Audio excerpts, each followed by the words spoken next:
தேவனுடைய வார்த்தையோடு கூட மீண்டும் உங்களை சந்திப்பதில் நான் மகிழ்ச்சி அடைகிறேன்.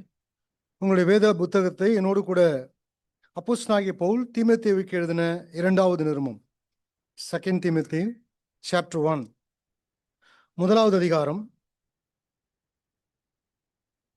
அதிகாரம் அதனுடைய 8வது வசனத்திலிருந்து நான் வாசிக்கிறேன். 2 தீமோத்தேயு 1ஆம் அதிகாரம் 8வது வசனத்திலிருந்து. ஆகையால் நம்முடைய கர்த்தரை பற்றிய சாட்சியை குறித்ததாவது, அவர் நிமித்தம் கட்டப்பட்டிருக்கிற என்னை குறித்தாவது நீ வெட்கப்படாமல் தேவ வல்லமைக்கேற்றபடி சுவிசேஷத்திற்காக என்னோடு கூட தீங்கு அனுபவி. அவர் நம்முடைய கிரியைகளின்படி நம்மை ரட்சிக்காமல் தம்முடைய தீர்மானத்தின்படியும் ஆதி காலம் முதல் கிறிஸ்து இயேசுவுக்குள் நமக்கு அருளப்பட்ட கிருபையின்படியும் நம்மை ரட்சித்து பரிசுத்த அழைப்பினாலே அழைத்தார். நம்முடைய இரட்சகராக இயேசு கிறிஸ்து பிரசன்னமானதினாலே அந்த கிருபை இப்பொழுது வெளிப்படுத்தப்பட்டது. அவர் மரணத்தை பரிகரித்து ஜீவனையும் அழியாமையையும் சுவிசேஷத்தினாலே வெளியரங்கமாக்கினார். அதற்கு நான் பிரசங்கியாகவும் அப்போஸ்தலனாகவும் புறஜாதியாருக்கு போதகனாகவும் நியமிக்கப்பட்டேன். அது நிமித்தம் நான் இந்த பாடுகளை அனுபவிக்கிறேன். ஆயினும் நான் வெட்கப்படுகிறதில்லை. ஏனென்றால் நான் விசுவாசித்திருக்கிறவர் இன்னார் என்று அறிவேன். நான் அவரிடத்தில் ஒப்பு கொடுத்ததை அவர் அந்நாள் வரைக்கும் காத்துக்கொள்ள வல்லவராய் இருக்கிறார் என்று நிச்சயித்தும் இருக்கிறேன். கிறிஸ்து இயேசுவை பற்றும் விசுவாசத்தோடும் அன்போடும் என்னிடத்தில் கேட்டிருக்கிற ஆரோக்கியமான வசனங்களின் சட்டத்தை கை கொண்டிரு. உன்னிடத்தில் ஒப்புவிக்கப்பட்ட அந்த நற்பொருளை நமக்குள்ளே வாசம் பண்ணுகிற பரிசுத்த ஆவியினாலே காத்துக்கொள். ஆசிய நாட்டில் இருக்கிற யாவரும் அவர்களில் பிகல்லு, எர்மோதேனே முதலாய் என்னை விட்டு விலகினார்கள் என்று அறிந்திருக்கிறாய். உனேசிப்போரின் வீட்டாருக்கு கர்த்தர் இரக்கம் கட்டளையிடுவாராக. அவன் அநேக தரம் என்னை இளைப்பாற்றினான். என் விலங்கை குறித்து அவன் வெட்கப்படவும் இல்லை. அவன் ரோமாவில் வந்திருந்த போது அதிக ஜாக்கிரதையாய் என்னை தேடி கண்டுபிடித்தான்.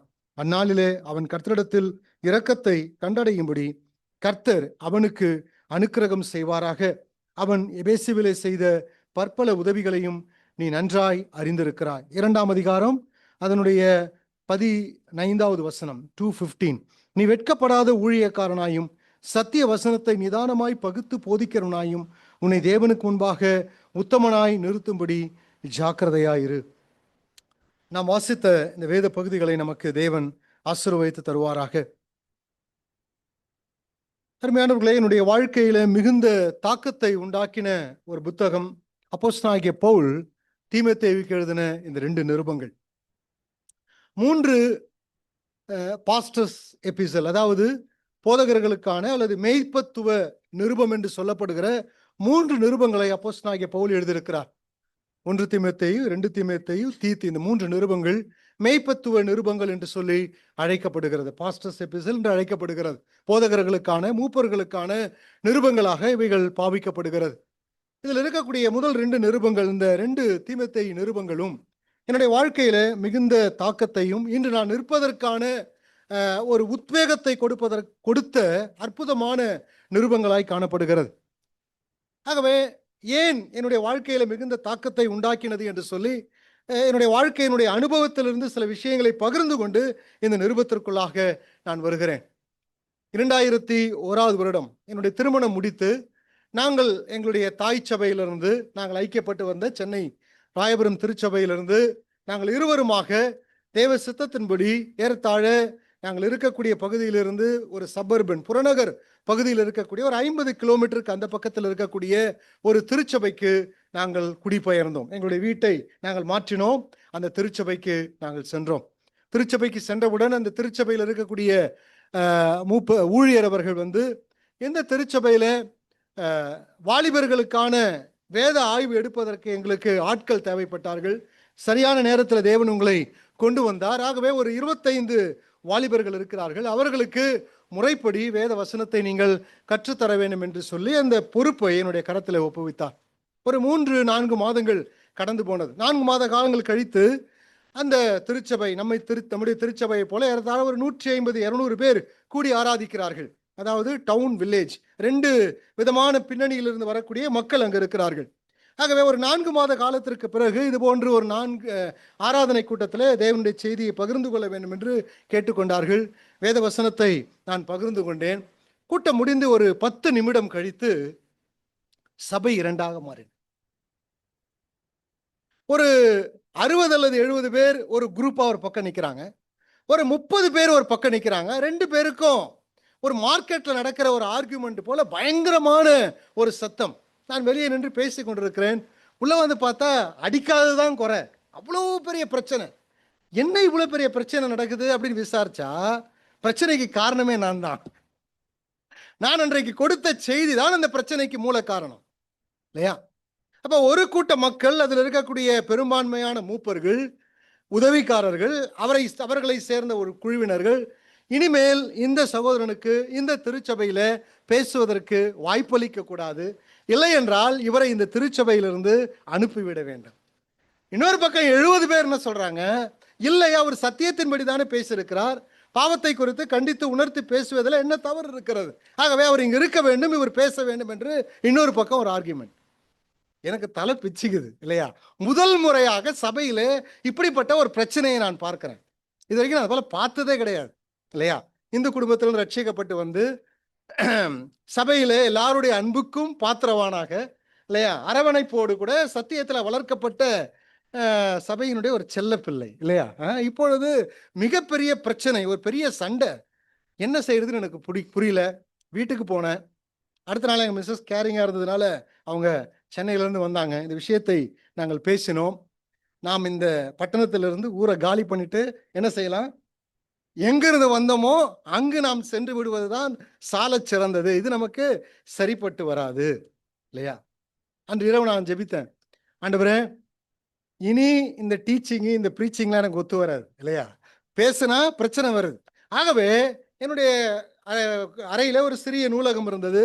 இது எல்லாத்தையும் யாருக்குன்னா ஹேண்ட் ஓவர் பண்ணிட்டு சபைக்கு போனோமா, சில பேர் சொல்லுவாங்கல்ல, என்ன சொல்லுவோம், சபைக்கு போனோமா, அப்பம் விட்டோமா, ஆராதிச்சோமா, எல்லாருக்கும் பார்த்து விஷ் பண்ணோமா, வந்துடலாம். எதுக்கு இந்த பிரச்சனை? என்ன தயவு செய்து விட்டுருங்க சாமி, அப்படிதான் நான் ஜெபம் பண்ணேன். என்ன தயவு செய்து விட்டுருங்க சாமி, இந்த ஊழி எனக்கு வேண்டாம் இல்லையா?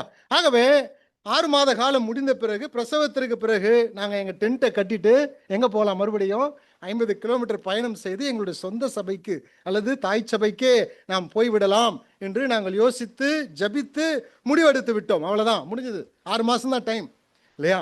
ஆனால் அந்த 6 மாத காலத்திற்கு அங்கே இருக்கக்கூடிய வாலிபர்களுக்கு இந்த தீமோத்தேயு நிருபத்திலிருந்து பாடம் எடுக்க வேண்டும். அப்போ தான் என்னுடைய டீச்சிங் மினிஸ்ட்ரியை நான் ஸ்டார்ட் பண்ணுறேன். என்னுடைய வயது ஏறத்தாழ ஒரு 24-25 வயது இருக்கும். அப்போ தான் ஸ்டார்ட் பண்ண போகிறேன். அன்று இரவு ஏறத்தாழ ஒரு 2 மணி இருக்கும். நான் வேதவசனத்தை தியானித்து படித்து கொண்டிருக்கும் பொழுது இந்த நிருபத்தை சார்ந்து எழுதின சில புத்தகத்தில் ஒரு தேவனுடைய மனிதன் இப்படியாக எழுதியிருந்தார். என்ன எழுதியிருந்தார் என்று வாசிக்கிறேன். Wherever there is trouble, you are in the right place. எங்கு பிரச்சனை இருக்கிறதோ, எங்கு போராட்டம் இருக்கிறதோ, கர்த்தர் உன்னை சரியான இடத்துல வைத்திருக்கிறார். Never give up. Don't leave. இல்லையா? Not being ashamed. வெட்கப்படாத, விட்டு விடாத, நீ இங்கதான் இருக்கணும் அப்படின்னு சொல்லிட்டார் ஆண்டவர். எனக்கு ஒண்ணுமே புரியல. ஆண்டவரே என்னை விட்டுருங்க ஆண்டவரே, கெஞ்சுறேன், ஜெபம் பண்றேன். ஆனால் இந்த வார்த்தை என்னை அதிகமாய் பாதித்தது. அடுத்த நாள் எங்க வீட்டில் காலையில் எழுந்து குடும்ப ஜெபத்தில் மனைவியோடு கூட பகிர்ந்து கொண்டேன். 7 வருட காலங்கள் அந்த சபையில் இருந்தேன். 7 years. விட்டுட்டு ஓடிடலாம் நினைச்ச ஆளு தான் நான் இல்லையா? இங்க நிக்கிற ஆள் யாருங்க? விட்டுட்டு பிரச்சனை எதுக்கியா நமக்கு பிரச்சனை? எதுக்கு நமக்கு பிரச்சனை? கிவ் அப் பண்ணிடலாம். ஓகே, இனி இது வேண்டாம் நமக்கு, விட்டுட்டு ஓடிடலாம் அப்படின்னு நினைச்ச ஆளு தான் ஆண்டவர் சொன்னாரு, நீ ஓடக்கூடாது, அங்கதான் நிக்கணும், நீ சரியான இடத்துல உன்னை கொண்டு வந்திருக்க, அங்கதான் இருக்கணும்.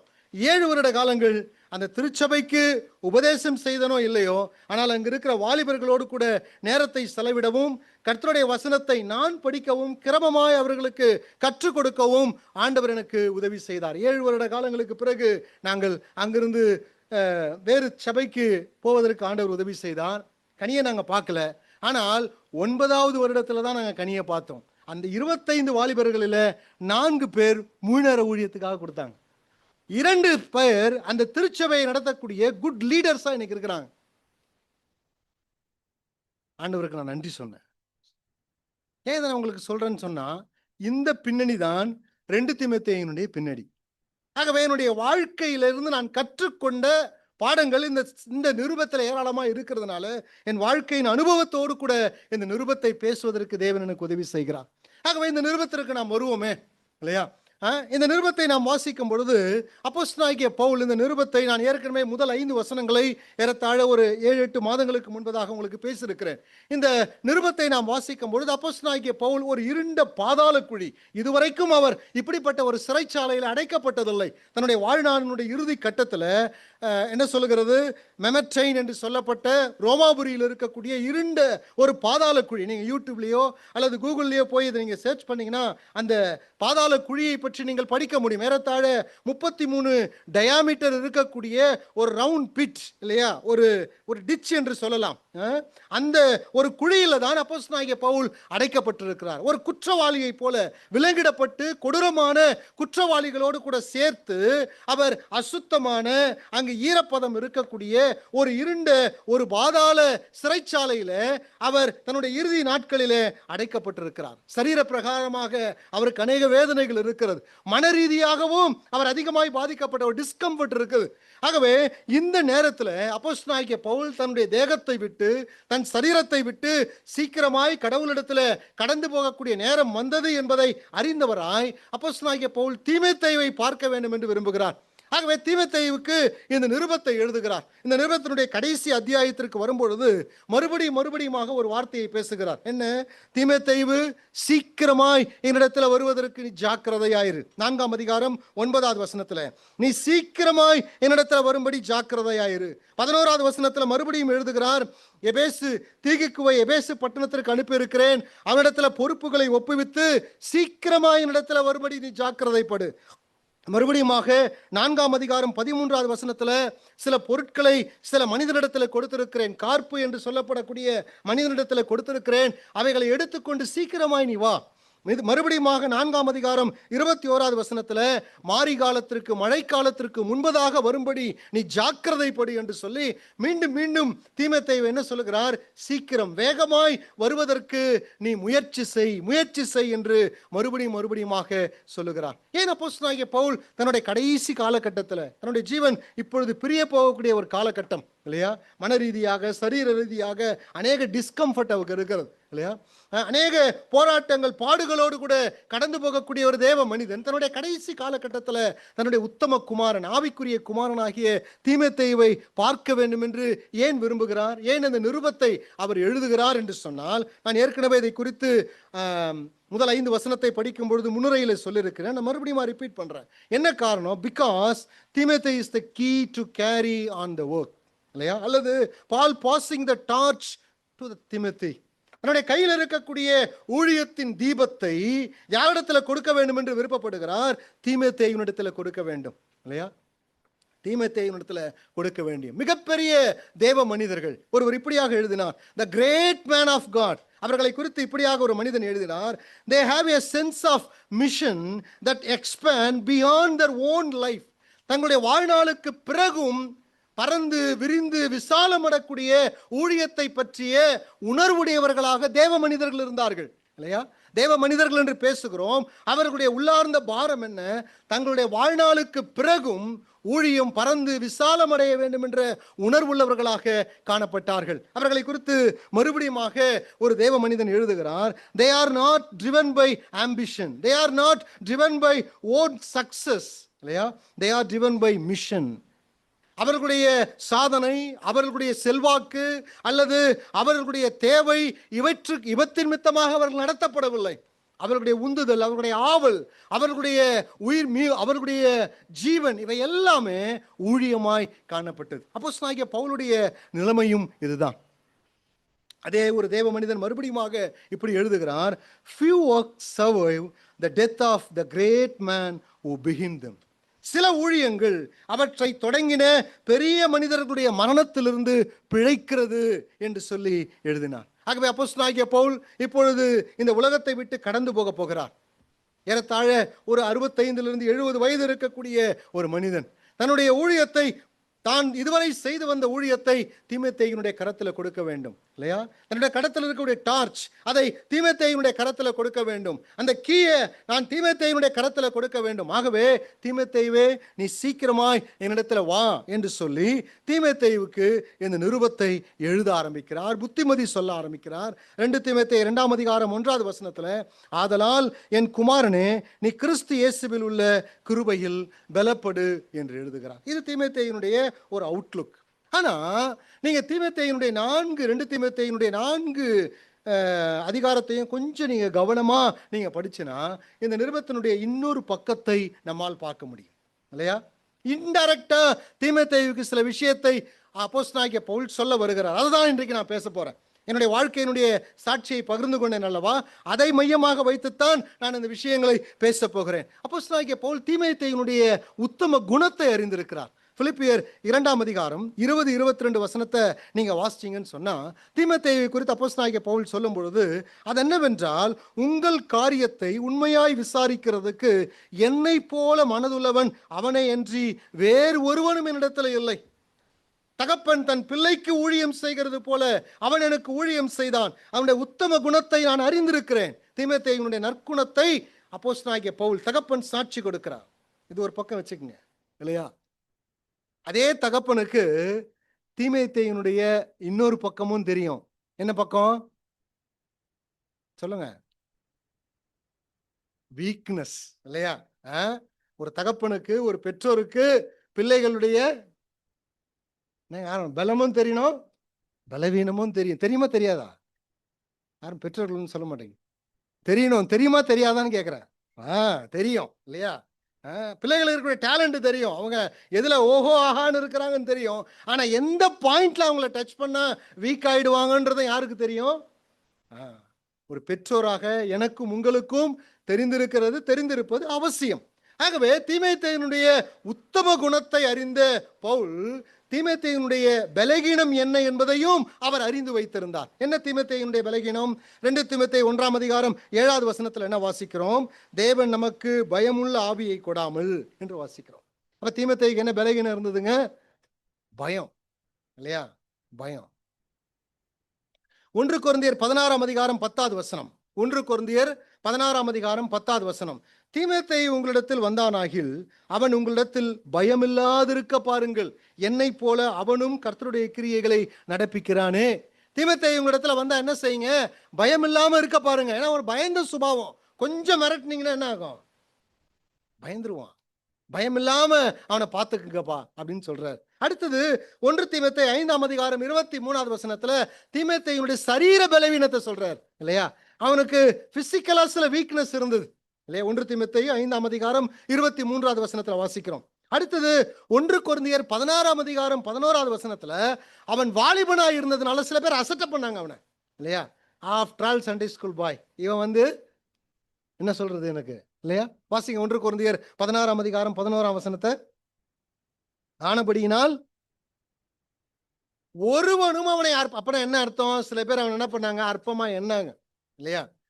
இவன் என்ன எங்களுக்கு போதிக்கிறது, இவன் என்ன எங்களுக்கு சொல்றது?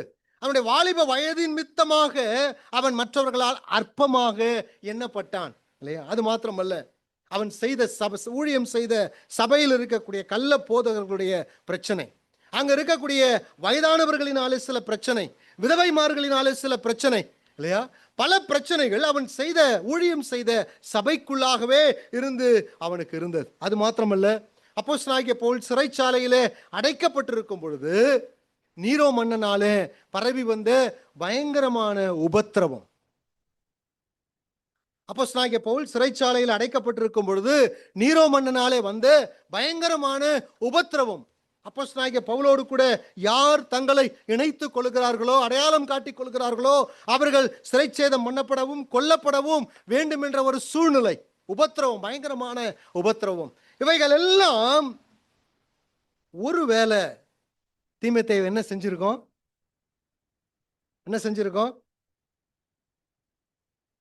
தீமோத்தேயு தடுமாறினான்னு நான் சொல்லல, எவிடன்ஸும் இல்லை. ஆனா என்ன ஒரு அசம்ப்ஷன் செய்ய முடியுதுன்னு சொன்னா, ஒருவேளை தீமோத்தேயு இடையில் விட்டு விடுவதற்கு யோசனையா இருந்தானோ? யாருக்கு மைண்ட்ல வந்தது? ஏன் அப்போஸ்தலனாகிய பவுலோடு கூட நெருக்கமாக இருந்த நண்பர்கள், பிரயாண தோழர்கள், டிராவல் கம்பானியன், ஒரு கூட்டமே இருந்ததுங்க. இப்ப யாருமே இல்ல. லூக்கா மாத்திரம் தான் இருக்கிறார். எல்லாரும் போயிட்டாங்க. யாருமே கூட இல்ல. கடினமான ஒரு சூழ்நிலை.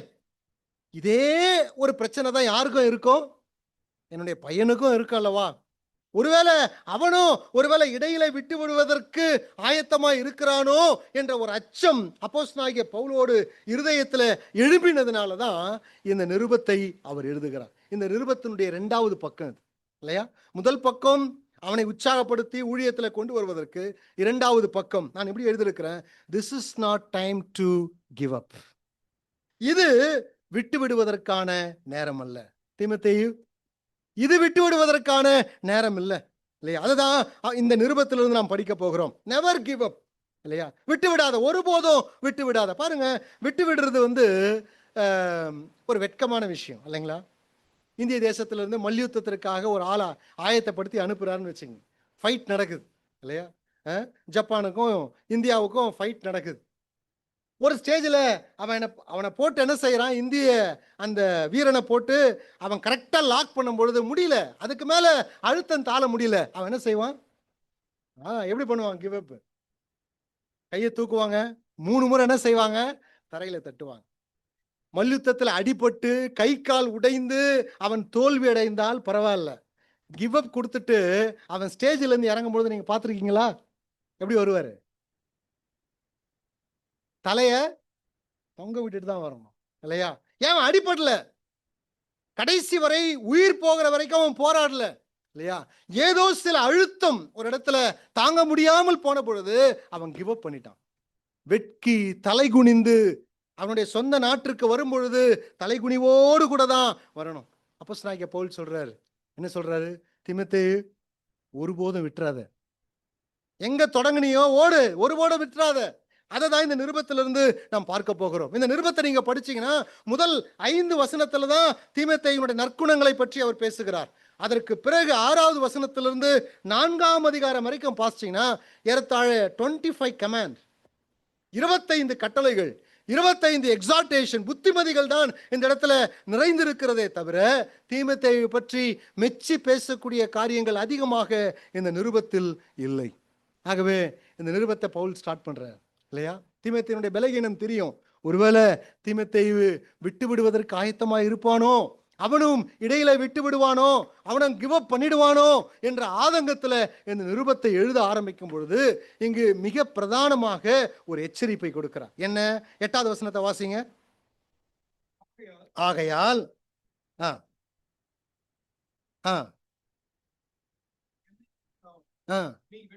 நீ வெட்கப்படாமல். இதுவரைக்கும் தீமோத்தேயுக்கு இந்த வார்த்தையை பவுல் பயன்படுத்தினதே இல்லைங்க. ஃபர்ஸ்ட் டைம் யூஸ் பண்றார். தீமோத்தேயு என்ன செய்யாத?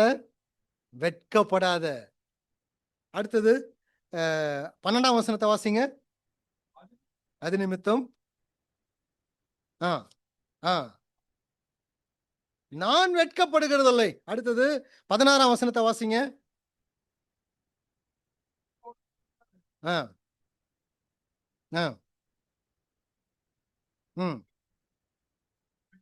உனேசிபர் சொல்றாரு, உனேசிபர் வெட்கப்படவில்லை. அடுத்தது 2ஆம் அதிகாரம் 15வது வசனம். போதுங்க, வெட்கப்படாத ஊழியக்காரனாயிரு. தீமோத்தேயு என்ன சொல்றாரு? Not being ashamed. நீ வெட்கப்படாத. Not being ashamed of gospel. சுவிசேஷத்தை அறிவிப்பதில் வெட்கப்படாத. இயேசு கிறிஸ்துவை பற்றி அறிவிப்பதில் நீ வெட்கப்படாத. இது போல ஒரு சூழ்நிலையை நாம் கூட கடந்து சென்றிருக்க கூடும் இல்லையா? நாம் படிக்கிற இடங்களில், நாம் வேலை செய்கிற இடங்களில் ஒருவேளை இயேசு கிறிஸ்துவை பத்தி பகிர்ந்து கொண்டா அவங்க என்ன நினைப்பாங்களோ, என்ன சொல்லுவாங்களோ என்ற அச்சத்துல, வெட்கத்துல அநேக நேரத்துல சுவிசேஷத்தை நாமும் பகிர்ந்து கொள்ள முடியாதிருந்த நாட்கள் உண்டு. என்னுடைய வாழ்க்கையில் இருந்திருக்கிறது. இந்த பாவத்தை நான் கூட செஞ்சிருக்கேன். அநேக நேரத்தில் அதற்காக வருத்தப்பட்டு கண்ணீர் வடிச்சிருக்கிறேன். அநேக நேரத்தில் தீமோத்தேயுக்கு வந்த சூழ்நிலை நம்முடைய வாழ்க்கையிலும் வந்திருக்கிறது. அருமையானவர்களே, வேத புத்தகத்துல ஒரு கிளாசிக் எக்ஸாம்பிள் இருக்கிறது. யாருங்க? பேதுருவை பற்றி நாம் சுவிசேஷ புத்தகத்துல வாசிக்கிறோம். மத்தேயு 26ஆம் அதிகாரம் 69-70 பேதுருவை குறித்து இப்படி எழுதப்பட்டிருக்கிறது. அதற்கு அவன், நீ சொல்லுகிறது எனக்கு தெரியாது என்று எல்லாருக்கும் முன்பாக மறுதலித்தான். அடுத்தது 72வது வசனம், மேத்யூ 26:72ல அவனும் அந்த மனுஷனை நான் அறியேன் என்று ஆணையிட்டு மறுபடியும் மறுதலித்தான். 74வது வசனத்துல அப்பொழுது அவன் அந்த மனுஷனை அறியேன் என்று சொல்லி சபிக்கவும் சத்தியம் பண்ணவும் தொடங்கினான் என்று வாசிக்கிறோம். தன் ஜீவனுக்கு பயந்து இயேசு கிறிஸ்துவோடு கூட தன்னை இணைத்துக் கொள்வதில்லை, பயந்து வெட்கப்பட்டு அவரை அறியேன் என்று சொல்லி சபிக்கவும், அதுக்கு பிறகு சத்தியம் பண்ணவும் துவங்கினான் என்று பேதுருவை குறித்து நாம் வாசிக்கிறோம். அருமையானவர்களே, நம்முடைய வாழ்க்கையில் இப்படிப்பட்ட ஒரு அபாயத்தை நாம் அநேக நேரத்துல சந்திக்கிறோம். அநேக நேரத்தில் சுவிசேஷத்தை அறிவிக்க, இயேசு கிறிஸ்துவை பற்றி சாட்சி பகிர்வதற்கு அநேக நேரத்தில் நம்முடைய வாழ்க்கையில கூட வெட்கப்படக்கூடிய சூழ்நிலைகள் வருகிறது. தீமோத்தேயுவினுடைய பலகீனங்கள், அவனுடைய பயந்த சுபாவம், அவனுடைய உடல் பலகீனம், சபையிலிருந்து வரக்கூடிய பயங்கரமான அழுத்தம், கள்ள போதகர்களுடைய பிரச்சனை, அது மாத்திரமல்லாமல் அப்பொழுது பரவி வந்த பயங்கரமான உபத்திரவம், பவுலோடு கூட இணைத்துக் கொள்கிறவர்கள் சிறைச்சாலையில தள்ளப்பட்டார்கள். இவைகள் எல்லாம் சேர்ந்து ஒருவேளை தீமோத்தேயு இயேசு கிறிஸ்துவை சுவிசேஷத்தை பற்றி அறிவிப்பதற்கு வெட்கப்பட்டு விடுவானோ என்ற ஆதங்கத்தில் பவுல் இந்த நிருபத்தை அவர் எழுத துவங்குகிறார். அருமையானவர்களே, இந்த செய்தியினுடைய தலைப்பு நான் அப்படிதான் வச்சிருக்கிறேன். என்ன? நெவர் கிவ் அப், அல்லது not being ashamed of Christ or gospel. சுவிசேஷத்தை குறித்து வெட்கப்படாத, ஒருபோதும் விட்டு விடுவதற்கு யோசிக்காத. இந்த தலைப்பில் நான் 3 விஷயங்களை நான் உங்களோடு கூட பகிர்ந்து கொள்ள போகிறேன். என்ன? The great warning. ஏன் நாம் வெட்கப்படக்கூடாது? ஏன் சுவிசேஷத்தை அறிவிப்பதற்கு அல்லது இயேசு கிறிஸ்துவை பற்றி சாட்சி கொடுப்பதற்கு நாம் இடையில் விட்டுவிடக்கூடாது? அப்போஸ்தலனாகிய பவுல் மாத்திரமல்ல, வேத புத்தகத்தில் புதிய ஏற்பாட்டில் மிகப்பெரிய எச்சரிப்பை குறித்து நாம் பார்க்க போகிறோம். இரண்டாவதாக கிரேட் விட்னஸ், இல்லையா? வெட்கப்படாமல் ஆண்டவருக்காக வாழ்ந்த பறைசாற்றின பெரிய முன் உதாரணங்களை நான் உங்களுக்கு சொல்ல போகிறேன். மூன்றாவதாக கிரேட் ரீசன். ஏன் இயேசு கிறிஸ்துவை குறித்து நாம் வெட்கப்படக்கூடாது, ஏன் இடையில விட்டுவிடக்கூடாது, அதற்காக இருக்கக்கூடிய பெரிய காரணங்களை நாம் பார்க்க போகிறோம். The great warning, great witness, மூன்றாவது கிரேட் ரீசன், இல்லையா? முதலாவதாக மிகப்பெரிய எச்சரிப்பை குறித்து நாம் பார்க்கலாம். மத்தேயு சுவிசேஷம் 10ஆம் அதிகாரம், மத்தேயு சுவிசேஷம் 10ஆம் அதிகாரம் 32வது வசனத்தை வாசிங்க. மனுஷர் முன்பாக என்னை பண்ணுகிறவன் எவனோ அவனை நானும் பரலோகத்தில் இருக்கிற என் பிதாவின் முன்பாக அறிக்கை பண்ணுவேன். வாசிங்க அடுத்தது. மனுஷர் முன்பாக என்னை மறுதலிக்கிறவன் எவனோ அப்ப ஆண்டவர் இந்த இடத்துல என்ன சொல்றாரு? மனுஷர் முன்பாக என்னை மறுதலிக்கிறவன் எவனோ அவனை நானும் பரலோகத்தில் இருக்கிற என் பிதாவுக்கு முன்பாக என்ன செய்வேன்? மறுதலிப்பேன். எந்த பின்னணியில் எழுதப்படுகிறது? 10ஆம் அதிகாரத்தை நீங்க வாசிச்சீங்கன்னா தெரியும். ஆண்டவராகிய இயேசு கிறிஸ்து 12 சீஷர்களை, அப்போஸ்தலர்களை தெரிந்து கொண்டு ஊழியத்திற்காக அனுப்புகிறார். 2 பேரா போங்க, ஊழியத்துக்கு போங்க, எப்படி ஊழியம் செய்யணும் எல்லாவற்றையும் சொல்லி கொண்டு வந்து கடைசியில சொல்றாரு, மனுஷருக்கு முன்பாக என்னங்க, நீ என்ன அறிக்கையிட வெட்கப்பட்டினா பரலோகத்தில் இருக்கிற பிதாவுக்கு முன்பாக என்ன செய்ய மாட்டேன்? நான் அறிக்கையிட மாட்டேன். ஆண்டவர் நம்மளை பார்த்து சொல்லி, புறப்பட்டு போங்கள், சீஷராக்குங்கள், சுவிசேஷத்தை பிரசங்கிங்க. இந்த பெரிய கட்டளையை தான் ஆண்டவர் நம்ம கரத்துல கொடுத்திருக்கிறார். இந்த கட்டளையை தான் சீஷர்களுடைய கரத்துல கொடுத்தார். ராஜ்யத்தின் சுவிசேஷத்தை பிரசங்கிக்க போங்க. அப்படி போகும்பொழுது கடைசியில ஒரு மிகப்பெரிய வார்னிங், தி கிரேட் வார்னிங், பெரிய எச்சரிப்பு ஆண்டவர் கொடுக்கிறாரு. என்ன? மனுஷருக்கு முன்பாக நீ என்னை அறிக்கை இடுவதற்கு அல்லது மறுதலித்த என்று சொன்னால் பரலோகத்தில் இருக்கிற பிதாவுக்கு முன்பாக நீ மறுதலிக்கப்படுவாய், இல்லையா? சரி, இந்த வசனம் 3 சுவிசேஷ புத்தகத்தில் வருகிறது. அடுத்ததாக மார்க், அதனுடைய விளக்கத்தை பின்னாடி பார்க்கலாம். மார்க் 8ஆம் அதிகாரம் 38வது வசனம். மார்க் 8:38 வாசிங்க. ஆதலால்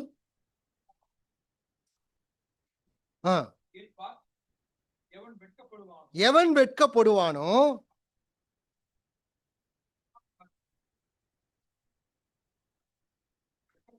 பாருங்க, அங்க மறுதலிக்கிறத பத்தி பேசினாரு. இப்பொழுது மறுதலித்தல் ஈக்குவல் டு என்னங்க? வெட்கப்படுதல். ஒரே வார்த்தை தான், இல்லையா? இப்ப சொல்றாரு, விபச்சாரமும் பாவமும் உள்ள இந்த சந்ததியில என்னை குறித்தும் என் வார்த்தையை குறித்தும் எவன் வெட்கப்படுவானோ அவனை குறித்து பரலோகத்தில் இருக்கிற பிதாவின் மகிமை பொருந்தினவராய் பரிசுத்த தூதரோடு கூட அவர் வரும்பொழுது நான் அவனை அறிக்கையிடுவதற்கு என்ன செய்வேன்? வெட்கப்படுவேன். இதே வசனம் மறுபடியும் லூக்கா சுவிசேஷம் 9ஆம் அதிகாரம் 26வது வசனத்திலையும் வருகிறது. இல்லையா? 26வது வசனத்திலையும் வருகிறது. இந்த இடத்துல ஆண்டவர் என்ன சொல்ல வருகிறார் இல்லையா? நீ என்னை அறிக்கையிடுவதற்கு அல்லது மற்றவர்களுக்கு முன்பாக வெட்கப்படாமல் சொல்லுவதற்கு நீ ஆயத்தமா இருக்கணும். அதற்கு உன்னுடைய வாழ்க்கையில ஒருவேளை கிரயம் தர வேண்டிய அவசியம் இருக்கும். மத்தேயு சுவிசேஷத்தினுடைய 10ஆம் அதிகாரத்தினுடைய கடைசி பகுதியை வாசிச்சீங்கன்னா, என்னிலும் வாசிங்க. மத்தேயு சுவிசேஷம் 10ஆம் அதிகாரத்தினுடைய கடைசி பகுதியை. மத்தேயு 10ங்களா? வாசிங்க. இந்த சிறியன் ஒருவனுக்கு ஒரு கலசம் தண்ணீர் மாத்திரம் குடிக்க கொடுக்கிறவனுக்கு தன் பலனை அடையாமல் போகான் என்று மெய்யாகவே உங்களுக்கு சொல்றேன். இல்லையே, அந்த வசனம் தான் இருக்கா? அதே அந்த வசனத்தை 10ஆம் அதிகாரம் 30 வாசிங்க.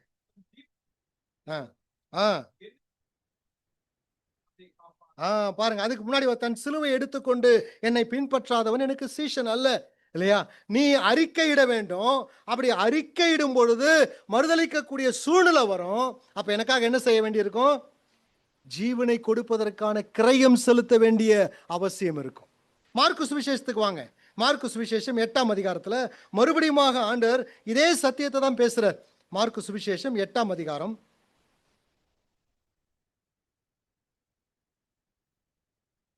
35ஆம் வசனத்தை வாசிங்க. தன் ஜீவனை ரட்சிக்க விரும்புகிறவன் அதை இழந்து போவான். என் நிமித்தம் சுவிசேஷத்தின் நிமித்தமாகவும் தன் ஜீவனை இழந்து போகிறவன் அதை ரட்சித்துக் கொள்வான். சொல்லிட்டு என்ன சொல்றாரு? மனுஷன் உலகம் முழுவதையும் ஆதாயப்படுத்தி கொண்டாலும் தன் ஜீவனை நஷ்டப்படுத்தினால் அவனுக்கு லாபம் என்ன? ஒருவேளை வெட்கப்படாம என்னை பற்றி அறிவிப்பதற்கு ஒருவேளை உன் ஜீவனை கொடுக்க வேண்டிய அவசியம் இருக்கும். அப்படி சொல்லிட்டு என்ன சொல்றாரு? மனுஷன் உலகம் முழுவதையும் ஆதாயப்படுத்தி கொண்டாலும் தன் ஜீவனை நஷ்டப்படுத்தினால் லாபம் என்ன? எங்க சொல்றோம் இந்த வார்த்தையை? நம்ம ஸ்ட்ரீட் பிரீச்சிங்ல சொல்றோம். யாருக்கு சொல்லப்பட்டது? நமக்கு தான் ஏன் சொல்லப்பட்டது? சீஷர்களுக்கு சொல்லப்பட்டது. சீஷத்துவ கோட்பாட்டுக்கு சொல்லப்பட்டது இல்லையா? என்னை பற்றி நீ அறிக்கையிட வேண்டும், வெட்கப்படாமல் பிரகடனம் செய்ய வேண்டும். அப்படி செய்யக்கூடிய சூழ்நிலையில ஒருவேளை அநேக விஷயத்தை நீ இழக்க வேண்டிய அவசியம் இருக்கும். உன் ஜீவனை இழக்க வேண்டிய அவசியம் இருக்கும். உன் ஜீவனை தக்க வைத்துக் கொள்வதற்காக இழப்பதற்கு பயந்து நீ அறிக்கையிடுவதற்கு வெட்கப்பட்டால், ஆண்டவர் என்ன சொல்றாரு? மனுஷன் உலகம் முழுவதையும் ஆதாயப்படுத்தி கொண்டாலும் தன் ஜீவனை நஷ்டப்படுத்தினால் லாபம் என்ன? ஸ்ட்ரீட்ல நின்று யாருக்கு பிரசங்கம் பண்றோம்? யாருக்கு சொல்றோம்? அன்பிலிவருக்கு சொல்றோம். யாருக்கு சொல்லப்பட்டதுங்க? நமக்கு சொல்லப்பட்டது. சரி, இப்ப இந்த சப்ஜெக்டுக்கு வருவோம் இல்லையா? அந்த கிரேட் வார்னிங். ஏன் இது மிகப்பெரிய எச்சரிப்புன்னு சொல்றேன்னா, நீ மறுதலித்தால் ஆண்டவர் சொல்றாரு, பரலோகத்தில் இருக்கிற பிதா வரும் பொழுது நான் உன்னை மறுதலிப்பேன். நீ என்னை அறிக்கையிடுவதற்கு வெட்கப்பட்டா நானும் உன்னை அறிக்கையிடுவதற்கு வெட்கப்படுவேன். அப்படின்னா என்ன அர்த்தம்? நம்ம எங்க போக முடியாது? சொல்லுங்க. பரலோகத்துக்கு போக முடியாது. அப்ப அறிக்கையிடுகிறது, வெட்கப்படாமல் பிரசங்கம் பண்றது, அதனால ரட்சிப்பை நம்ம பெற்றுக்கொள்ள முடியுமா அப்படின்னா இல்லை. அது நம்மளுடைய டாக்டர் இல்லை. அப்படின்னா என்ன அர்த்தம்? அதனுடைய பொருள் என்ன? நான் இப்படி எழுதி வச்சிருக்கிறேன்.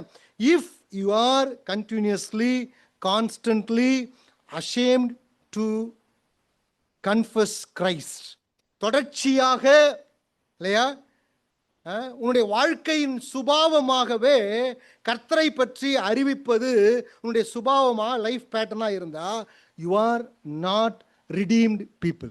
நான் சொல்ற விஷயம் புரியுதுங்களா? இந்த பாவத்தை நான் செஞ்சிருக்கிறேன் சில சமயத்துல இல்லையா? இங்க இருக்கிறவங்க செஞ்சிருக்கீங்களா?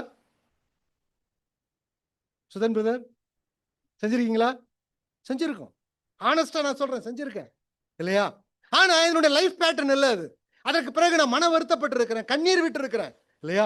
எனக்கு கிடைக்கக்கூடிய சந்தர்ப்பங்களில் சுவிசேஷம் அறிவிப்பதற்காக நான் முயற்சி செய்கிறேன். ஆனால் ஒரு மனிதனுடைய வாழ்க்கையினுடைய பிஹேவியர், ஒரு மனிதனுடைய வாழ்க்கையினுடைய லைஃப் பேட்டர்ன் என்ன? அவன் வாய் திறந்து கிறிஸ்துவை பற்றி பேசுவதற்கு அச்சப்பட்டு வெட்கப்பட்டு தொடர்ச்சியாய் அவன் மௌனமாய் இருப்பான் என்று சொன்னால் அவன் யார் அல்ல? யார் இல்லைங்க? அவன் ரட்சிக்கப்பட்ட. அதுதான் சொல்றாரு. அப்படிப்பட்டவர்கள் கர்த்தருடைய வருகையில வெட்கப்பட வேண்டியது இருக்கும். அப்படிப்பட்டவர்கள் கர்த்தருடைய வருகை வரும்பொழுது பிதாவுக்கு முன்பதாக நான் உங்களை அறியேன் என்று நானும் மறுதலிப்பேன் இல்லைங்களா? அதுதான் ஆண்டவர் இந்த இடத்துல சொல்ல வர்றார். 14வது நூற்றாண்டுல பெரிய எச்சரிப்பை குறித்து நாம் சிந்தித்தோம். அடுத்ததாக கிரேட் விட்னஸ் இல்லையா? சரித்திரத்திலிருந்து, பழைய ஏற்பாட்டிலிருந்து, புதிய ஏற்பாட்டிலிருந்து சில உதாரணங்களை வைக்கிறேன் இல்லையா? 14வது நூற்றாண்டுல the morning star of reformation, மறுமலர்ச்சியினுடைய விடிவெள்ளி நட்சத்திரம் என்று ஒரு மனிதனுக்கு பேர் சூட்டினார்கள். யார் தெரியுங்களா? மார்ட்டின் லூதர், ஜான் உஸ் இல்லைங்களா? ஜான் உஸ் 14வது நூற்றாண்டுல மறுமலர்ச்சியை துவங்கினவர். ரிஃபார்மேஷன் என்ற வார்த்தைக்கே அர்த்தம் கொடுத்தவர் அவர்தான். அவர் சுவிசேஷத்தை பிரசங்கித்தார். அவர் இருந்த பட்டணத்துல கைது செய்யப்பட்டார். சுவிசேஷத்தை அறிவித்ததுனால அவருக்கு மரண தண்டனை விதிக்கப்பட்ட. என்ன தண்டனை தெரியுங்களா? வைக்கோல் போர். வைக்கோல் அப்படியே போரா குவிச்சு வச்சு அதுல அவருடைய சரீரத்தை கட்டி உயிரோடு கூட அவர் எரிக்கணும். அதுதான் தண்டனை. உயிரோடு கூட எரிச்சாங்க. எரிக்கும் பொழுது அந்த தேவ மனிதன் கடைசியாக சொன்ன வார்த்தை 25வது சங்கீதம் 2வது வசனம். வாசிங்களேன். 25வது சங்கீதம் 2வது வசனம். 25:2. சீக்கிரம் வாசிங்க.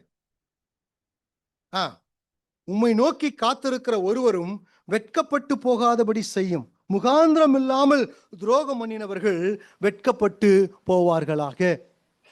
அவர் என்ன சொல்ல வந்தார் என்பதை பிற்பாடு எழுதுகிறார்கள். என்னன்னா, அவர் மரணத்திற்கு பயப்படவில்லை. அவருடைய சரித்திரத்தை குறித்து சொல்லும் பொழுது இந்த 25:2 சங்கீதத்தை அவர் சொன்னார் அல்லவா, எந்த அர்த்தத்தில் சொன்னார் என்று பிற்பாடு எழுதுகிறார்கள்.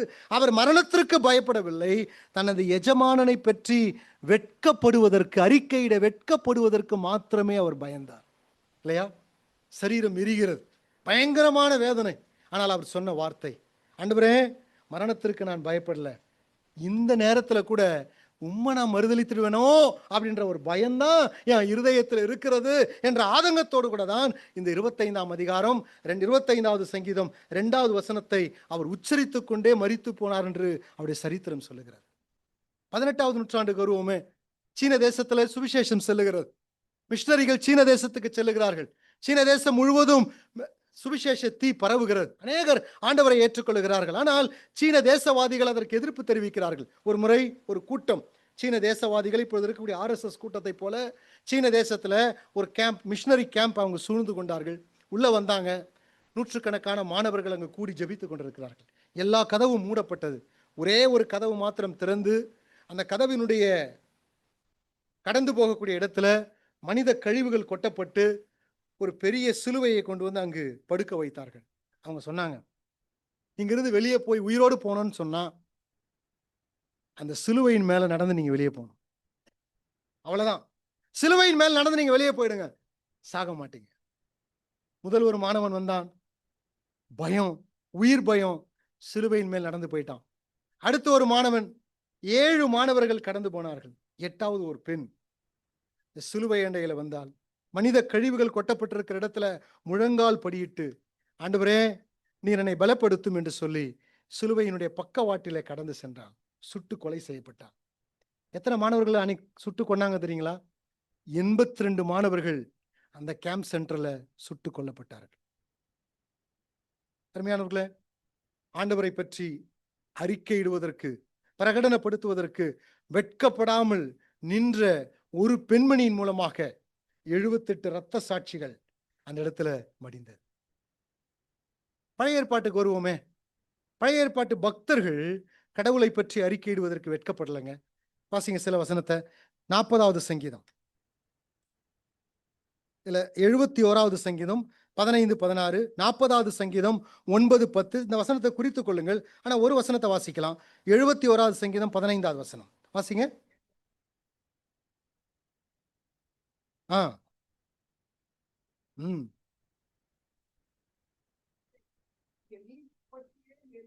நீதியை பற்றிய ஆண்டவரை மேன்மை பாராட்டுவேன். 119வது சங்கீதம் 46வது வசனத்தை வாசிங்க. 119, 46.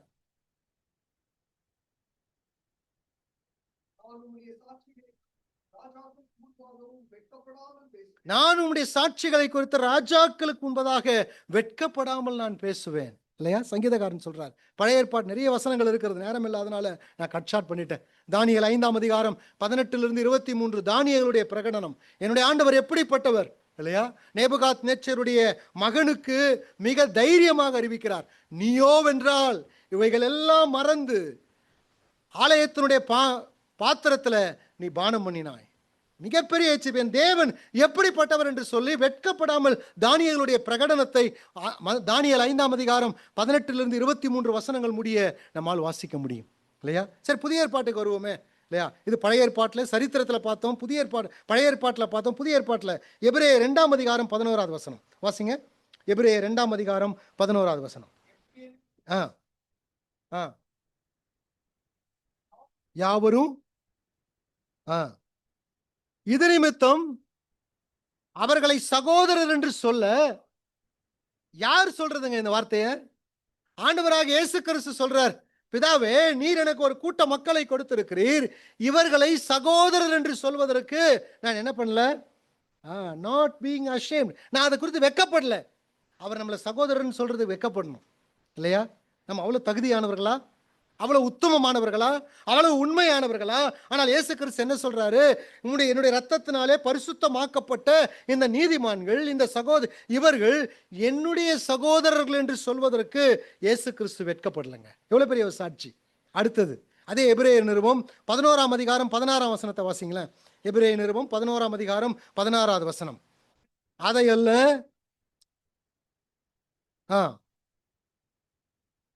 தேவன் அவர்களுடைய தேவன் என்று சொல்வதற்கு கேட்கப்படலங்க. பிதாவை பற்றி சொல்லப்பட்டிருக்கிறது இல்லையா?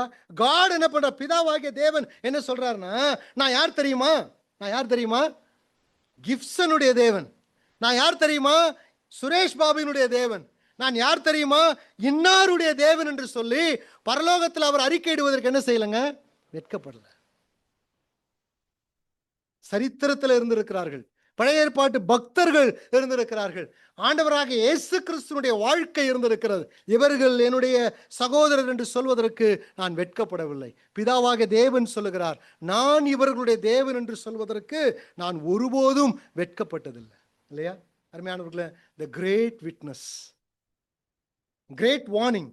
ஒருவேளை நீங்க அறிக்கையிடுவதற்கு வெட்கப்பட்டால் அது உங்களுடைய வாழ்க்கையினுடைய பிஹேவியரா, லைஃப் பேட்டர்னா இருந்தா உங்களுடைய ரட்சிப்பை நீங்க பரிசோதித்து பாருங்க.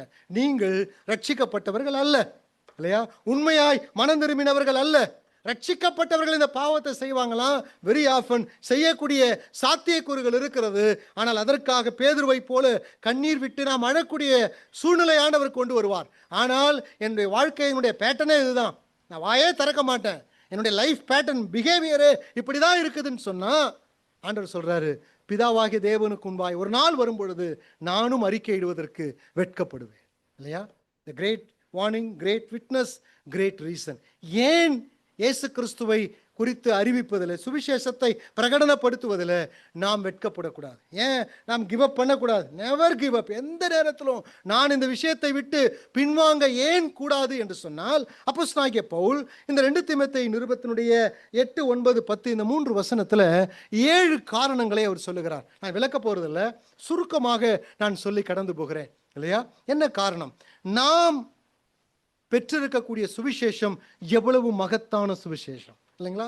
இதனுடைய தாக்கம் நமக்கு இருந்தா, அதனுடைய எசன்ஸ் அல்லது அதனுடைய சாரம், அதனுடைய உண்மை ஒரு விசுவாசியினுடைய இருதயத்தில் ஆணி பாய்வது போல் பாய்ந்திருந்தா அவனுடைய வாழ்க்கை அது சும்மா இருக்க விடாது இல்லையா? ஆகவே அப்போஸ்தலனாகிய பவுல் தீமோத்தேயுவுக்கு இந்த இடத்துல சுவிசேஷத்தினுடைய மேன்மையை குறித்து பேச ஆரம்பிக்கிறார். நான் அறிவிக்கிற நான் கட்டப்பட்டிருக்கிற இந்த சுவிசேஷம் அது சாதாரணமானது அல்ல இல்லையா? அதனுடைய காரணங்கள் உனக்கு புரிந்தா, தீமோத்தேயுவே நீ ஒருபோதும் வெட்கப்பட மாட்ட. தீமோத்தேயுவே நீ ஒருபோதும் இந்த ஊழியத்தை விட்டு பின்வாங்க வேண்டும் என்ற யோசனை உனக்கு இருக்காது. தீமோத்தேயுவே என்ன பிரச்சனைகள் உன் வாழ்க்கையில வந்தாலும் கர்த்தருக்காக நிற்பாய் இல்லையா? என்ன ரீசன்? நாம் அறிவிக்கிற சுவிசேஷம் எப்படிப்பட்ட சுவிசேஷம்? அதுதான் அப்போஸ்தலனாகிய பவுல் காரணமாய் சொல்லுகிறார். 7 காரணங்களை நான் சுருக்கமாக ஒரு 10 நிமிடத்தில் சொல்லி முடிக்க போகிறேன். முதலாவது காரணம், it is the gospel of power இல்லையா? இது வல்லமையின் நற்செய்தி அல்லது வல்லமையின் சுவிசேஷம். 1ஆம் அதிகாரம் 8வது வசனத்தை வாசிங்க. வாசிங்க. ஆகையால் நம்முடைய கர்த்தரை பற்றி சாட்சியை குறித்தாவது, அவர் நிமித்தம் கட்டப்பட்டிருக்கிற என்னை குறித்தாவது, நீ வெட்கப்படாமல் தேவ வல்லமைக்கேற்றபடி சுவிசேஷத்திற்காக என்னோடு கூட தீங்கு அனுபவி. பாருங்கள், தேவ வல்லமைக்கு ஏற்றபடி சுவிசேஷத்திற்காக என்னோடு கூட தீங்கு அனுபவி அருமையானவர்களே, நற்செய்தி, நாம் அறிவிக்கிற சுவிசேஷம் ஒரு விசுவாசியினுடைய வாழ்க்கையில தேவ வல்லமையை இது கொண்டு வருகிறது இல்லையா? தேவ வல்லமையை கொண்டு வருகிறது. என்ன தேவ வல்லமை? எப்பேற்பட்ட சூழ்நிலை வந்தாலும், எப்பேற்பட்ட பிரச்சனை வந்தாலும், எவ்வளவு பெரிய போராட்டம் வந்தாலும் அதை எதிர்கொள்வதற்கான ஆற்றலை, வல்லமையை நம்முடைய வாழ்க்கையில முதலாக பெற்று தந்தது தேவனுடைய சுவிசேஷம் தான். சுவிசேஷத்தின் மூலமாக பரிசுத்த ஆவியானவருடைய உதவியோடு கூட நம்முடைய வாழ்க்கைக்கு தேவையான மகத்தான ஆற்றலை நாம் பெற்றிருக்கிறோம். It is the gospel of power இல்லையா? அது வல்லமையினுடைய சுவிசேஷம். ஆண்டவராகிய இயேசு, அப்போஸ்தலனாகிய பவுல் வாழ்ந்த காலகட்டம் முதலாவது நூற்றாண்டு. அந்த நூற்றாண்டை குறித்து சரித்திர ஆய்வாளர்கள் எப்படி சொல்லுகிறார்கள்? The great age of suicide. ஏன்? அங்க இருக்கக்கூடிய அந்த நூற்றாண்டில் வாழ்ந்த பிலாசபர்ஸ், உதாரணத்துக்கு ஸ்டோயிக் என்று சொல்லப்பட்ட பிலாசபர் இருந்தார். அவர் என்ன சொன்னார்னா, கடவுள் மனிதனுக்கு உயிரை கொடுத்திருக்கிறார். இது பெரிய கிஃப்ட் இல்லைங்களா? கடவுள் மனுஷனுக்கு என்ன கொடுத்திருக்கிறாரு? உயிர் இருக்கிறவங்களாம் சொல்லுங்க. உயிரை கொடுத்திருக்கிறார். இது பெரிய கிஃப்ட். அடுத்தது சொல்றாரு, ஆனால் கடவுள் மனிதனுக்கு அவர்களின் சொந்த உயிரை பறிக்கக்கூடிய திறனை கொடுத்திருக்கிறார். இது மிகப்பெரிய கிஃப்ட். நான் சொல்றது புரியுதுங்களா? கடவுள் நமக்கு ஜீவனை கொடுத்திருக்கிறார், பெரிய கிஃப்ட். அதை விட பெரிய கிஃப்ட் என்னவா? நினைச்சா நான் என்ன செய்யலாம்? அந்த உயிரை தூக்கு மாட்டிட்டு எடுக்கலாம், பாய்சன் குடிச்சு எடுக்கலாம் இல்லையா? ட்ரெயின்ல விழுந்து நான் இந்த உயிரை எடுக்கலாம். இதை கொடுத்திருக்கிறார். இது மிகப்பெரிய ஆற்றலாம். ஆகவேதான் முதல் நூற்றாண்டு the great age of suicide என்று சொன்னார்கள். ஆனால் அப்போஸ்தலனாகிய பவுல் என்ன சொல்லுகிறார்? என்ன இந்த இடத்துல வாசிக்கிறோம்? The gospel was the power to live இல்லைங்களா? ஆனால் சுவிசேஷம் ஒரு மனிதனை ஜீவிக்க வைக்கிறது. பிரச்சனை வருதா, போராட்டம் வருதா, உன்னால தாங்க முடியலையா? ஏன் வாழுற? மரணம் அதை விட இன்பமானது. ஆகவே உன் உயிரை மாய்த்துக்கொள் என்று போதித்த காலகட்டத்தில் அப்போஸ்தலனாகிய பவுல் சொல்லுகிறார். ஆனால் நானும் நீங்களும் அறிவிக்கிற சுவிசேஷம் எப்படிப்பட்ட சுவிசேஷங்க? பிரச்சனை வருதா, போராட்டம் வருதா, கண்ணீர் வருதா, நோய் வருதா, கேன்சர் வருதா, எது வந்தாலும் பரவாயில்ல, என்ன செய்யலாம்? வாழலாம். ஏன் வாழலாம்? வாழ வைக்கக்கூடிய தெய்வம் என்னோடு கூட இருக்கிறார். உலகம் சொல்லுகிறது, நாளை என்ன நடக்கும் நீ எதிர்பார்க்காத இல்லையா? எது நடந்தாலும் பார்த்துக்கலாம் அப்படின்னு சொல்லு. ஆனால் கிறிஸ்தவர்களாகிய நாம் என்ன சொல்லுகிறோம்? நாளை எது நடந்தாலும் என்னோடு கூட யார் இருக்கிறாருங்க? என் ரட்சகர் இருக்கிறார். It's a gospel of power இல்லைங்களா? இது வல்லமையினுடைய சுவிசேஷம். இரண்டாவதாக இந்த சுவிசேஷத்தை பற்றி 9வது வசனத்தில், it is the gospel of salvation. இது ரட்சிப்பின் சுவிசேஷம். வாசிங்க 9வது வசனத்தை. போதங்க, இந்த முழு வசனத்தை ஏற்கனவே வாசிச்சிட்டோம். இது ரட்சிப்பின் சுவிசேஷம். என்ன வாசிக்கிறோம் இந்த இடத்துல? அவர் நம்முடைய கிரியைகளின்படி நம்மை ரட்சியாமல். ரட்சிப்பு என்ற வார்த்தை 9வது வசனத்தில் 2 முறை வருகிறது. The gospel is the rescuing force which can be make evil man to good இல்லையா? சுவிசேஷம் என்பது ஒரு மனிதனை நல்லவனாக மாற்றக்கூடிய மீட்பு சக்தி என்று ஒருவர் எழுதினார் இல்லையா? ஆகவே தேவன் இந்த சுவிசேஷத்தினாலே பாவத்திற்கு வர வேண்டிய தண்டனையிலிருந்து, நம்முடைய நித்திய எதிர்காலத்தினுடைய பிரச்சனையிலிருந்து தேவன் நம்மை ரட்சித்து நீதிமானாக மாற்றியிருக்கிறார். ஆகவே அப்போஸ்தலனாகிய பவுல் ரோமர் 10:9 சொல்லும்போது என்னவென்றால், கர்த்தராகிய இயேசு கிறிஸ்துவை உன் வாயினாலே அறிக்கையிட்டு தேவன் அவரை மரித்தோரிலிருந்து எழுப்பினார் என்று உன் இருதயத்தில் நீ விசுவாசித்தால் நீ ரட்சிக்கப்படுவாய். ரோமர் 1:16 வசனத்தில் என்ன சொல்கிறார்? இந்த சுவிசேஷத்தை குறித்து நான் வெட்கப்படேன். முன்பு யூதரிலும் பின்பு கிரேக்கரிலும் யார் இந்த சுவிசேஷத்தை விசுவாசிக்கிறார்களோ ரட்சிப்பு உண்டாகும்படி இது தேவனுடைய பலனாய் இருக்கிறது இல்லைங்களா? It is the gospel of salvation. மூன்றாவதாக இந்த சுவிசேஷம் எப்படிப்பட்ட சுவிசேஷம்? 9வது வசனத்தினுடைய பிற்பகுதியை வாசிங்க.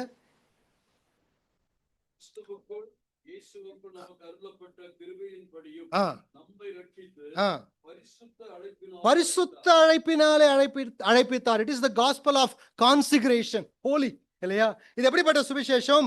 பரிசுத்தத்தின் சுவிசேஷம். பரிசுத்த வாழ்க்கையை குறித்து பேசுகிற ஒரு நற்செய்தி. ஆண்டவர் நம்மளை ரட்சிக்க மாத்திரமல்ல, பாவிகளாயிருந்த நம்முடைய வாழ்க்கையில நீதியையும் உண்மையையும் உத்தமத்தையும் நம்முடைய வாழ்க்கையை பரிசுத்தமாக்குகிற சுவிசேஷம் தான் நாம் அறிவிக்கிற சுவிசேஷம். அருமையானவர்களே, நான்காவதாக அதே 9வது வசனத்தை வாசிங்க.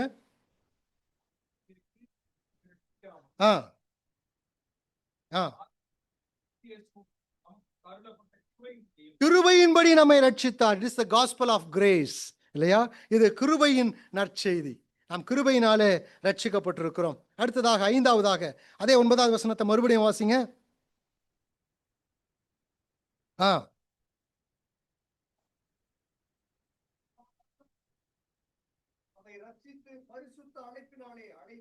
அடுத்த வசனத்தை வாசிங்க, 10வது வசனத்தை.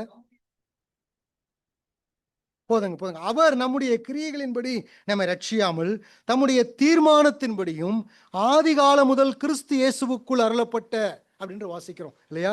It is the gospel of God's eternal purpose, இல்லையா? இது தேவனுடைய நித்திய நோக்கத்தின் நற்செய்தி. ஏதோ நம்முடைய ரட்சிப்பு ஆக்சிடென்டா வந்த விஷயம் அல்ல. மனிதன் விழுந்து போனதுனால ரட்சிப்பின் திட்டத்தை தேவன் ஏற்படுத்தவில்லை, இல்லையா? உலக தோற்றத்திற்கு முன்பதாகவே நம் ஆராதனை சிந்தனையில எபேசியர் 1ஆம் அதிகாரத்துல சிந்தித்தது போல, உலக தோற்றத்துக்கு முன்பதாகவே என்னுடைய ரட்சிப்பை தேவன் திட்டமிட்டு இருக்கிறார். என்னை முன்குறித்தார், என்னை ரட்சித்தார், இல்லையா? It is the gospel of God's eternal purpose. 10வது வசனத்தை வாசிங்க.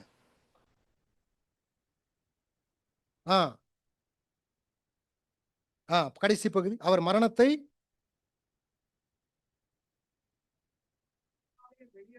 வெளியரங்கமாக்கினார். It is the gospel of life and இம்மோராலிட்டி.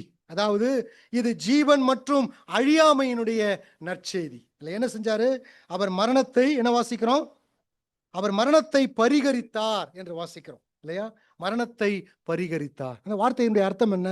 Abolish, அதாவது செயல்பட முடியாதபடி அது ஒன்றுமில்லாமல் மாற்றினார். ஓசியா தீர்க்க தரிசன புத்தகம் எடுக்க வேணாம், 13ஆம் அதிகாரம் 14வது வசனத்துல தீர்க்கதரிசி இப்படி சொல்லுகிறார்: மரணமே உன் வாதைகள் எங்கே? பாதாளமே உன் சங்காரம் எங்கே? ஏசியா தீர்க்க தரிசன புத்தகம் 25ஆம் அதிகாரம் 8வது வசனத்துல அந்த தீர்க்கதரிசி சொல்லுகிறார், அவர் மரணத்தை ஜெயமாக விழுங்கினார். இந்த 2 வசனத்தையும் சேர்த்து 1 கொரிந்தியர் 15ஆம் அதிகாரம் 54, 55 வசனத்துல பவுல் சொல்றாரு. என்ன சொல்றாருங்க?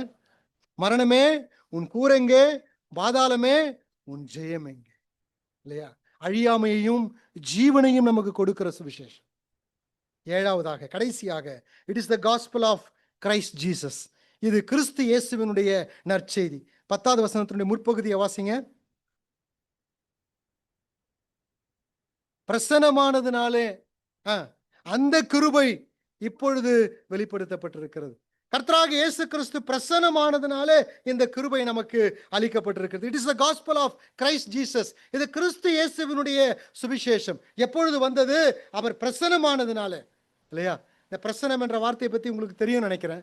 நான் மறுபடியும் நினைவுபடுத்துகிறேன். அந்த வார்த்தைக்கு என்ன அர்த்தம்? எபிஃபானியா, இல்லையா? கரெக்டா? இந்த வார்த்தை பொதுவாக புதிய ஏற்பாட்டில் கர்த்தராகிய இயேசு கிறிஸ்துவின் 2வது வருகைக்கு தான் பயன்படுத்தப்பட்டிருக்கிறது.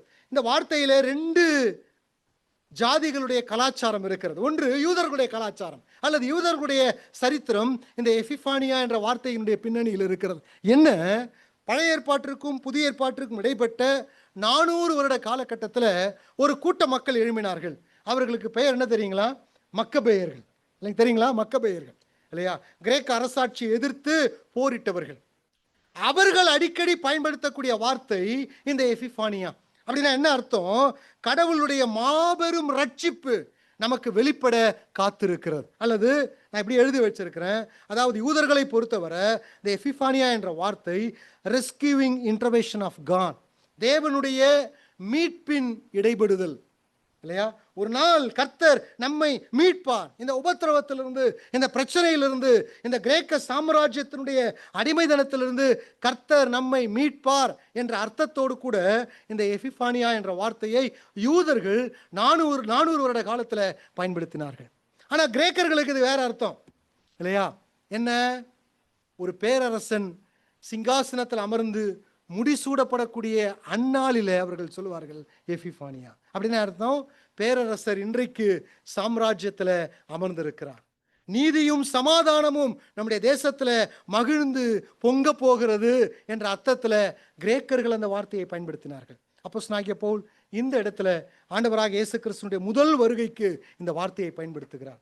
அந்த பிரசன்னமானுதல் இந்த உலகத்துல வந்ததுனால அதாவது ஆண்டவராக இயேசு கிறிஸ்து இந்த உலகத்துல வந்ததுனால நமக்கு மீட்பு கிடைத்திருக்கிறது, பாவத்திலிருந்து விடுதலை கிடைத்திருக்கிறது, தண்டனையிலிருந்து விடுதலை கிடைத்திருக்கிறது, மாபெரும் ரட்சிப்பு நமக்கு கிடைத்திருக்கிறது என்று அப்போஸ்தலனாகிய பவுல் சொல்கிறார்.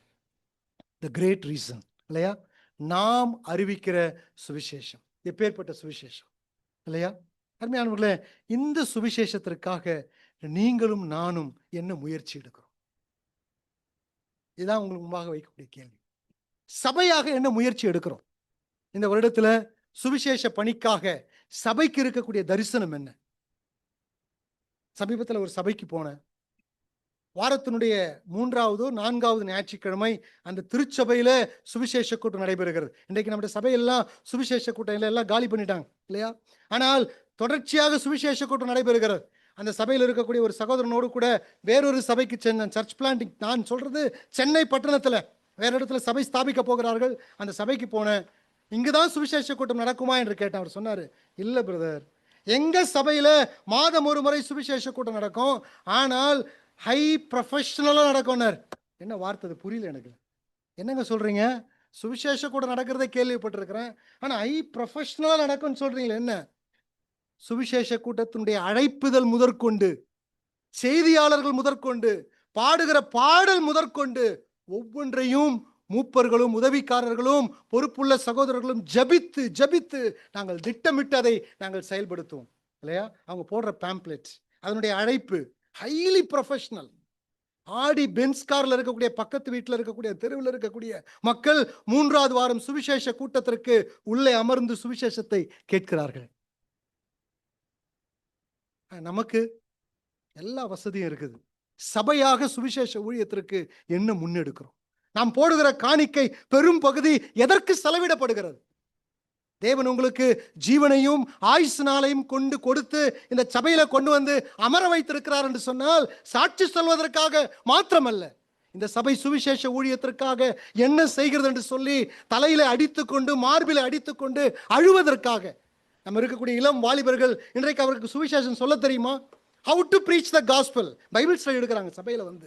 வேதனை, சுவிசேஷம் பிரசங்கிப்பது எப்படி என்று சொல்லி சபையிலே பாடம் நடத்துகிறார்கள்.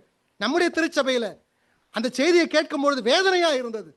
நடுராத்திரி 2 மணிக்கு தட்டி உங்க வீட்டுல வந்து எனக்கு சமாதானம் இல்லை, இந்த ஏசி எனக்கு வேணும்னு சொன்னா உங்களுக்கு சொல்ல தெரியாதா? சொல்ல தெரியாதா பிரதர்? என்னங்க சொல்லுங்க, தெரியணுங்க, எப்ப வேணாலும் சொல்லுங்க. ஒவ்வொரு சகோதரன் சகோதரி மேலும் விழுந்த உத்தரவாதம். ஆனால் நம்முடைய திருச்சபை நிர்பந்தமா இருக்கிறது. அருமையானவர்களே, சுவிசேஷத்திற்காக நம்முடைய தரிசனம் என்ன? ஏன் நமக்கு ஜீவனை கொடுக்கிறார் ஆண்டவர்? ஏன் ஆயுசு நாளை கொடுக்கிறார்? இன்னும் அநேக மக்களை இந்த சபைக்குள்ளே கொண்டு வர வேண்டும் என்பதற்காக. இன்னொரு சபைக்கு போனேன், சாட்சியோடு சொல்றது தப்பு இல்லை இல்லையா? அந்த சபையில் நடந்த விபிஎஸ் ப்ரோக்ராமை பார்த்து அப்படியே ஆச்சரியப்பட்டு போனேங்க. 1 வருஷத்துக்கு முன்பதாக சபையினுடைய விபிஎஸ் ப்ரோக்ராமை திட்டமிடுகிறார்கள். அவங்களுடைய பேம்ப்ளெட், அவங்க போட்டிருக்கக்கூடிய லெட்டர்ஸ், இதெல்லாம் பார்க்கும்பொழுது எவ்வளவு ஜபத்தோடு கூட அவர்கள் செய்கிறார்கள் இல்லையா? எங்கள் சபையில உங்கள் குழந்தைகளை அனுப்புவீர்கள் என்று சொன்னால் நல்லொழுக்கம் கற்றுக் கொடுக்கப்படும். பெற்றோர்கள் வந்து அமர்றாங்க. நான் சொல்றது அதாவது ஹார்ட் பாயிண்ட் ஆஃப் சிட்டியில இருக்கக்கூடிய ஒரு சபை. பெற்றோர்கள் வந்து உள்ளே அமர்கிறார்கள். பெரிய பெரிய பணக்காரர்கள், ID software engineers, doctors, engineers எல்லாரும் தங்களுடைய பிள்ளைகளை அனுப்பிவிட்டு பின்னாடி சீட்டில் நின்று பார்க்குறாங்க. என்ன கற்றுக் கொடுக்கிறார்கள்? டாய்லெட் போனால் நீ எப்படி கிளீன் பண்ணணும், உங்க அப்பா அம்மாவுக்கு எப்படி நீ கீழ்ப்படியணும், சாப்பிட்றதுக்கு முன்னே என்ன செய்யணும். பெற்றோர்கள் விரும்பி அனுப்புகிறார்கள். எவ்வளவு அழகாக ஒரு விபிஎஸ்க்காக ஒரு வருடம் முழுவதுமாக திட்டமிட்டு அதை செயல்படுத்துகிறார்கள். நம்ம ஏனோ தானோ இல்லையா? வெட்கமா இருக்குதுங்க, அசிங்கமா இருக்குதுங்க, மனவேதனையா இருக்குது. வருங்கால சந்ததியினர் சுவிசேஷத்திற்காக அவர்கள் ஒளிவிட்டு பிரகாசிக்க வேண்டும் என்று சொல்லி இங்க இருக்கக்கூடிய ஒவ்வொருவரும் மார்பிலை அடித்துக்கொண்டு அழக்கூடிய காலகட்டம் இது இல்லையா? மார்பிலை அடித்துக்கொண்டு அழக்கூடிய காலகட்டம். சகோதரிகளே, உங்களை பற்றி காசிப் பேசாதீங்க. அவங்க என்ன சாரி கட்டுறாங்க, அவங்க என்ன அழகா இருக்கிறாங்க, அவங்க லிப்ஸ்டிக் போட்டிருக்காங்களா, அவங்க டை போட்டிருக்காங்களா, இல்லை. உங்களுக்கு இருக்கக்கூடிய சபையில் இருக்கக்கூடிய மீதியான நேரத்தில் கூடி இந்த சபைக்காக மார்பில் அடித்துக்கொண்டு அழுவுங்கள். ஐயா, எங்களுடைய திருச்சபையில சுவிசேஷ தீபம் அணைந்து போயிருக்கிறது, எங்களுடைய வாலிபர்கள் சுவிசேஷத்திற்காக எழும்பி பிரகாசிக்க வேண்டுமே என்று நீங்கள் காசிப் பேசுறதுக்கு பதிலு மார்பிலை அடித்துக்கொண்டு அழுவதற்கு முயற்சி செய்யுங்கள். சபையை இந்த சபையை ஆண்டவர் உயிர்த்தெழ செய்வார். சுவிசேஷம் எந்த ஒரு சபையில் அணைந்து போகிறதோ, இட்ஸ் அ டையிங் சர்ச். நம்முடைய சபை கொஞ்சம் கொஞ்சமாக செத்து போய் கொண்டிருக்கிறது என்ற அர்த்தம். அருமையானவர்களே, நான் எச்சரித்து அல்லது கடினமான வார்த்தையை பேசுறேன்னு சொல்றாதீங்க. உள்ளத்தினுடைய பாரத்தை நான் சொல்றேன். உள்ளத்தினுடைய பாரத்தை நான் சொல்றேன். கடந்த வாரத்தில் வந்து சகோதரன் கேட்டார், உங்க சபையில சுவிசேஷ கூட்டம் இருக்குதா? No brother. அவுட்ரீச் இருக்குதா? No brother. Gospel oriented cottage meeting இருக்குதா? No brother. அதுக்கு பிறகு அவர் ஒண்ணுமே கேட்கல.